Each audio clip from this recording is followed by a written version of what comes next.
4 দশক সাংবাদিকতার জীবনে কোনোদিন দেখিনি যে রাষ্ট্রপতি, প্রেসিডেন্ট অফ ইন্ডিয়া, তিনি একটা এমন রাজনৈতিক মন্তব্য এমন একটা অনুষ্ঠানে করলেন জানি বিতর্ক তৈরি হচ্ছে একটা ভোটের মুখে যাওয়া একটা রাজ্যে। রাষ্ট্রপতি কি বলেছেন, তিনি তার প্রজ্ঞা বিবেচনা মতো বলেছেন, তা আমরা সকলেই শুনেছি। তার প্রতিক্রিয়া নানা জায়গা থেকে কি এসেছে সেটাও শুনেছি, তা নিয়ে অনেক কথা বলার আছে। কিন্তু আমি সাংবাদিক হিসেবে একটা কথা শুরুতে আপনাদের বলি যে আমি উত্তরবঙ্গে বহুদিন ধরে কাজ করছেন, শিলিগুড়ি অঞ্চলে জনজাতিদের মধ্যে কাজ করছেন, এরকম অন্তত 3 জনের সঙ্গে বিস্তারিত কথা বলেছে এই বিষয়ে। আরেকজনের সঙ্গে কথা বলার ইচ্ছে ছিল, সময় হয়নি। যে অনুষ্ঠানটায় রাষ্ট্রপতি গিয়েছিলেন, যেটা নিয়ে বিতর্ক, যথেষ্ট ব্যবস্থা হয়েছিল কিনা, তার উদ্যোক্তা যে সংস্থা, তার নাম এই ওই অঞ্চলের 3 দশক ধরে কাজ করা সাংবাদিকরা কোনোদিন শোনেননি। সুতরাং অনেক কিছু প্রশ্ন অনেক দিক থেকে করার আছে, ভাবনা আছে। আমরা আজকে কথা বলবো এই বিষয় নিয়ে যে ভোট ঘোষণার আগেই এই এসআইআর কেন্দ্র করে বাংলার রাজনীতি যে তুঙ্গে উঠেছে তাই নিয়ে রাজনৈতিক আন্দোলন, রাজনৈতিক বিবাদ, রাজনৈতিক বিসম্বাদ তুঙ্গে উঠেছে তাই নিয়ে আমাদের সঙ্গে আগে বললাম শুভাশিস মৈত্র, আবিদ হোসেন এবং পার্থপ্রতিম রায় রয়েছেন। আজকে অনুষ্ঠানে আমি শুভাশিসকে দিয়ে শুরু করতে চাইছি। শুভাশিস, যে অবস্থাটা চলছে, তুমি সাংবাদিক হিসেবে বহুদিন ধরে দেখছো, এই রাজনীতি নিয়ে তোমার প্রাথমিক বক্তব্য, একটা সব মিলিয়ে ওভারঅল একটা বক্তব্য শুনি, তারপর নির্দিষ্ট করে কতগুলো পয়েন্ট নিয়ে আমরা আলোচনা করি। পশ্চিমবঙ্গের রাজনীতিকে এখন তুমি যেভাবে দেখছো, শুভাশিস প্লিজ। এমনিতে যদি আমরা অতীতে দেখি তাহলে দেখবে যে কেন্দ্রীয় সরকার যারা চালাচ্ছেন, যেমন একসময় কংগ্রেস দীর্ঘদিন ছিল, রাজ্যগুলোর সঙ্গে তাদের নানা বিষয়ে বিবাদ থাকতো, কখনো অর্থনৈতিক বিষয়ে, কখনো কলকারখানা স্থাপন করা না করা ইত্যাদি বিষয়ে থাকতো। কিন্তু বর্তমান সরকার যারা কেন্দ্রে আছেন, তারা এই গত 12 বছরে আমরা দেখতে পাচ্ছি যে যে বিরোধী রাজ্যগুলোকে তারা সম্পূর্ণভাবে জয় করতে পারছেন না, সেখানে তারা নানান ধরনের কৌশল, যেগুলো অনেক ক্ষেত্রেই অনৈতিক, এই ধরনের কৌশল নিচ্ছেন। সব অনৈতিকতা হয়তো প্রমাণ করা যাবে না, কিন্তু বোঝা যায় যে অনৈতিক কৌশল নেওয়া হচ্ছে। সম্প্রতি নীতিশ কুমার নিজেই টুইট করলেন যে তিনি অভিজ্ঞতা সঞ্চয় করেছেন, তিনি রাজ্যসভাটা দেখেননি, তিনি এবার রাজ্যসভায় চলে যেতে চান। আমরা সবাই জানি যে নীতিশ কুমার ব্যক্তিগত জীবনে আর্থিকভাবে খুবই সৎ মানুষ, কিন্তু অত্যন্ত ক্ষমতা প্রতি তার আসক্তি। তিনি ক্ষমতা এবং মুখ্যমন্ত্রী থাকার জন্য বারবার ভয়ানকভাবে দলবদল করেছেন, বিস্মিত করে সবাইকে দলবদল করেছেন।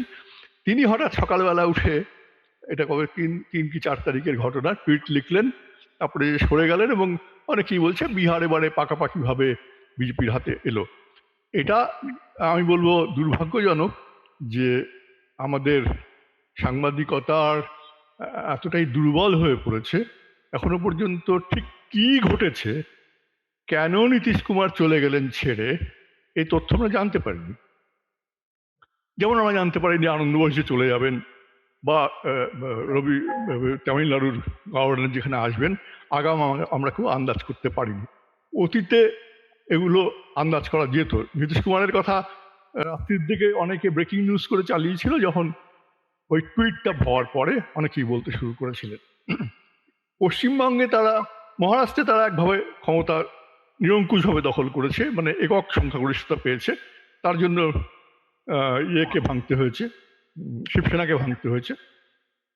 পশ্চিমবঙ্গে তারা শাসক দলকে ভেঙেছে, ভয়ানকভাবে ভেঙেছে একটা সময়, কিন্তু তাতেও এই কাজটা সফল হয়নি। এটা যেটা হচ্ছে, এটা একটা দ্বিতীয় প্রচেষ্টা আমি বলবো।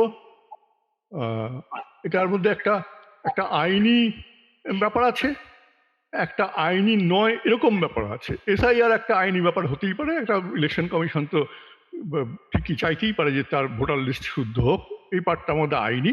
কিন্তু তার ফাঁকে যে ঘটনাগুলো ঘটছে, তাতে বোঝা যাচ্ছে যে এর উদ্দেশ্য মহৎ নয়, উদ্দেশ্য মহৎ নয়। প্রথমত হচ্ছে গিয়ে ঠিক ইলেকশনের মুখে এটা করার দরকার কি ছিল? এটা তো এরকম হতে পারতো, নরেন্দ্র মোদী যে ইলেকশন জিতেছেন তিনি তো এই লিস্টেই জিতেছেন বছর দেড়েক আগে। ফলে এটা হতেই পারতো যেখানে ইলেকশন হয়ে যাচ্ছে সেখানে এসআইআরটা করা হোক, তাতে সমস্যা হতো না। সমস্যা তখনই হলো যখন দেখা গেল দুটো জিনিস হলো, একটা হচ্ছে এসআইআরটা যদি এসআইআর এর মতো করে হতো তাহলেও সমস্যা হতো না। হওয়ার সঙ্গে সঙ্গে বিজেপির নেতা এবং বিজেপির পছন্দের সাংবাদিকরা চিৎকার করতে শুরু করলো, এইবার বিরোধীদের হারিয়ে দেওয়া যাবে, এইবার সব দেশের শত্রুদের তাড়িয়ে দেওয়া যাবে, এইবার সব রোহিঙ্গা বাংলাদেশি এদের উৎখাত করা যাবে।